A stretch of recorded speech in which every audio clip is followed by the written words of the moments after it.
Step 1, remove the fine shroud. There's 7 of these 10mm bolts, 3 across the top, 2 on each side.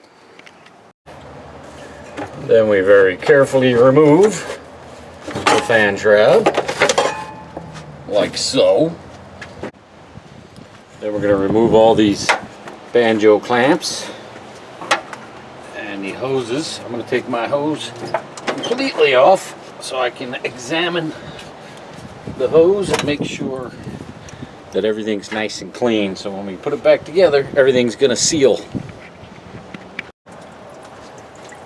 We're going to take this radiator over to the hose and give it a good hosing out, make sure it's nice and clean. And if your water pump's been leaking long enough, there shouldn't be any coolant left. 13mm.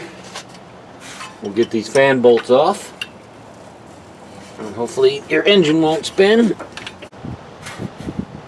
13mm nuts. Fan comes right off. This would be a good time to replace your fan if yours is bad. I recently replaced mine, so it's fresh. We just take this belt off. I'm doing this the right way.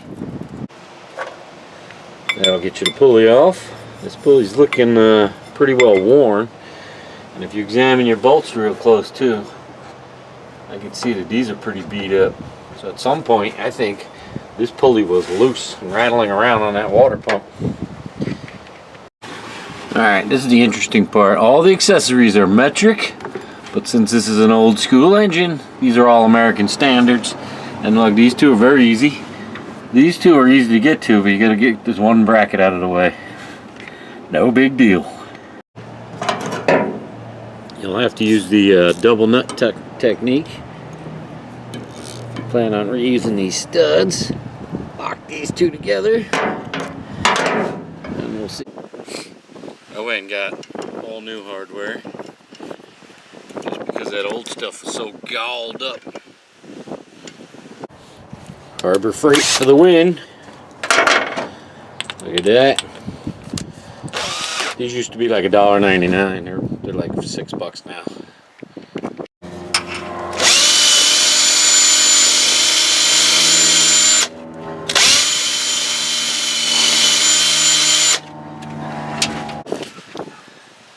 Do my best to spin up all these bolts.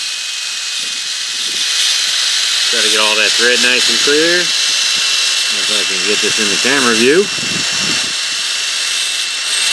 That way I can get some good sealing on there.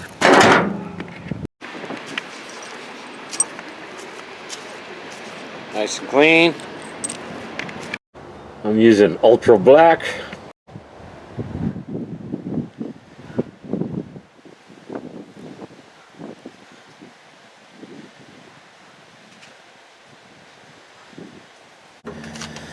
I like to work it in a little bit, make sure it's attached to the metal and it's nice and even. I gotta apply some to the threads. Don't need a whole lot, but some of these go right into the water jacket, so you have to seal them.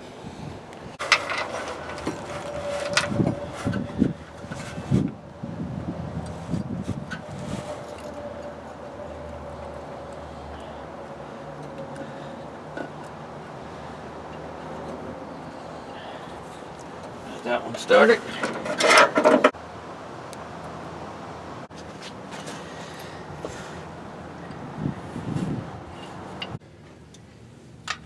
The torque spec is 35 pounds.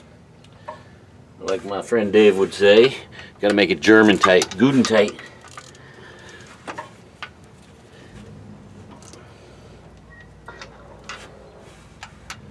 We don't want to kill it.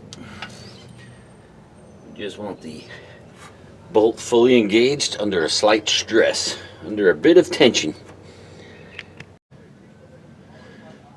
Reinstall the air conditioner bracket.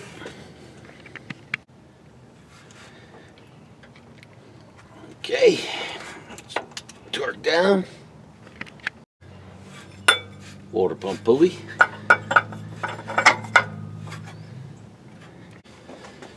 This is a good time to get this belt back together. And if you're wondering how to route the belt. The rib side and the rib side go together, and the smooth sides and the smooth side go together. So that goes there. This goes around here, and it'll go up onto this alternator, but we're not going to do that just yet. We'll get this fan reinstalled.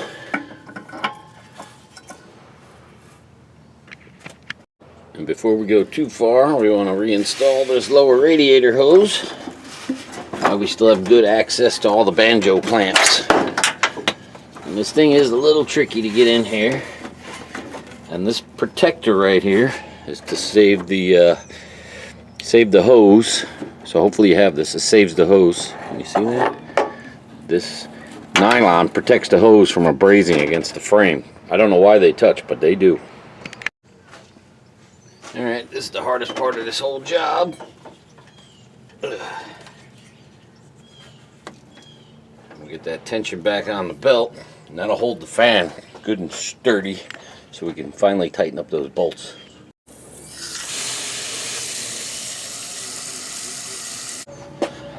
Alright, gave the radiator a good washing out. Make sure there's no sediments or anything in there. And there's two little rubbers down here that the bottom of the radiator has to sit on.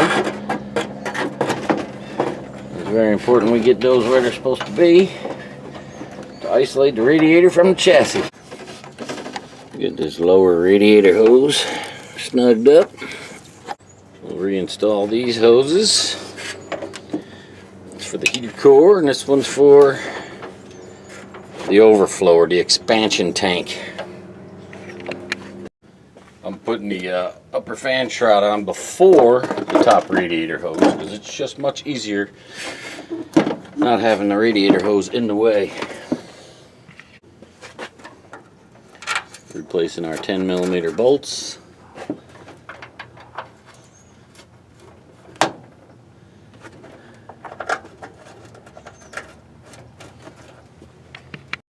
Last piece of the puzzle, we're going to reinstall our upper radiator hose.